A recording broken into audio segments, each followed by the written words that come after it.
Magandang araw po. Ako po si Cindy May Santos, taga San Vicente, Camarines Norte.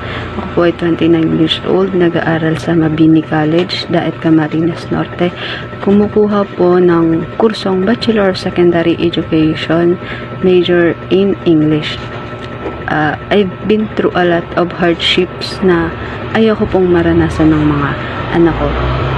Kung kaya, bumalik po ako sa pag-aaral. During my senior high school, naranasan ko po ang pumasok sa eskwela na may kargang bata. Nakakahiya, pero mas iniisip ko yung mga anak ko. Kaya mas nagpursige ako na makapagtapos at makuha ang senior high school diploma ko. Nakaka-proud kasi worth it lahat ng pagsisikap at paghihirap ko.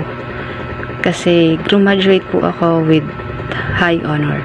Itinuloy ko ang pag-aaral ko sa kolehiyo pero hindi na may scholarships or baon ka lang.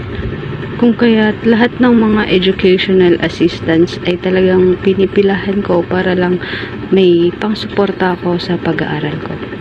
Ako po ay nagpa-part-time online selling at tuwing summer vacation ako po ay nag-a-apply sa programang SPES ng DOLE para po may pang-enroll po ako sa susunod na pasukan.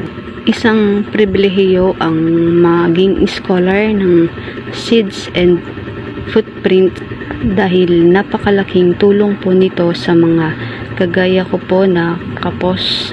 Maraming salamat po sa sponsor ko po kay Ma'am Langga at sa tropang Lunggisan sa ibinigay po nilang cellphone sa akin noong first year college po ako. Sa mga kagaya kong may pangarap, pagpatuloy nyo lang at samahan nyo ng sipag at dedikasyon.